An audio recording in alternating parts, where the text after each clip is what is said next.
Vanessa Paradis cuisine pour vous. Vanessa Paradis cuisine pour moi.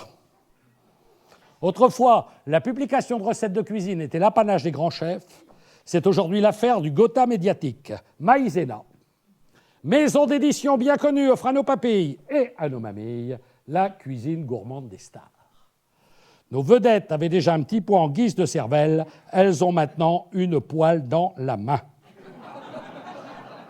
Parmi ces chefs-d'œuvre culinaires, je n'invente rien, le gâteau de morue, proposé par Loana.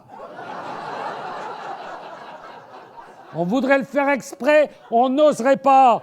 On pourrait aller plus loin, imaginer des recettes en adéquation totale avec leur créateur. Ève Ruggieri, productrice de l'émission Musique au cœur, nous dirait tout sur la pizza Vivaldi, une 4 saisons. Jacques Desange, pelliculteur bioesthéticien, nous parlerait du merlan. Alain Flelou nous dirait tout sur les lentilles. Robert Hue nous dévoilerait les secrets du fameux punch coco.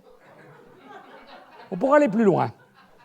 Imaginez des recettes en adéquation totale avec le consommateur. Pour les catholiques endurcis, la cuisine de François. 1 place Saint-Pierre à Rome, qui nous propose un menu fraîcheur, en entrée assiette Vaticane, un plat de calotte râpée, suivi d'un osservatore romano, un canard aux ave, cuisiné au beurre de micelle.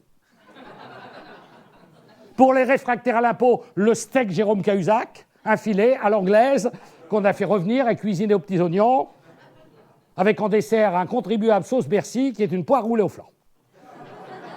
Pour les sportifs, le relot de la Villénie, un sauté de perche. Pour les amateurs de libertinage, le chemin d'œuf à la Brigitte Lahaye, un cul de poule fourré au gland. Suivi du gâteau Madame Claude, qui est une tarte tapas.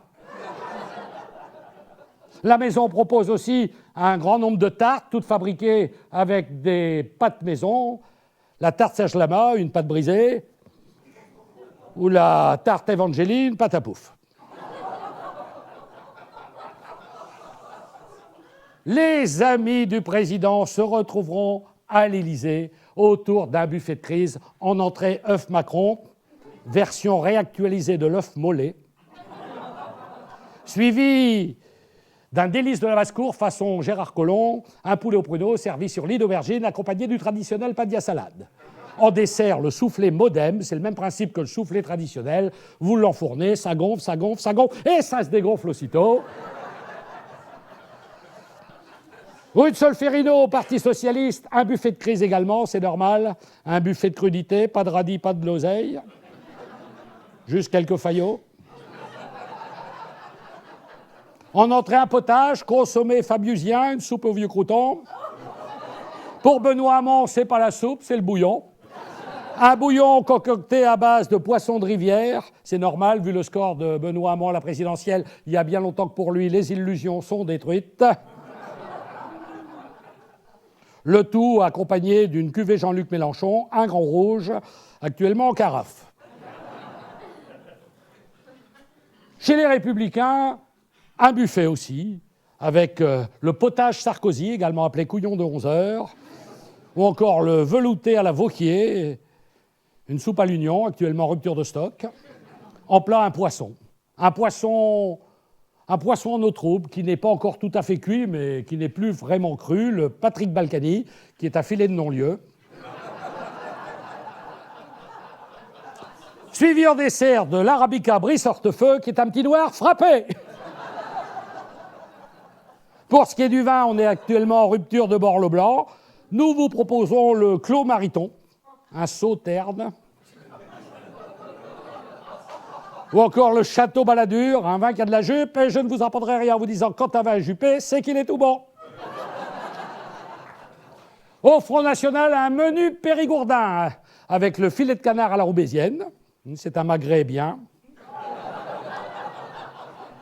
À ne pas confondre avec la lutte entre Philippot et Marine Le Pen, ça c'est un conflit de connards.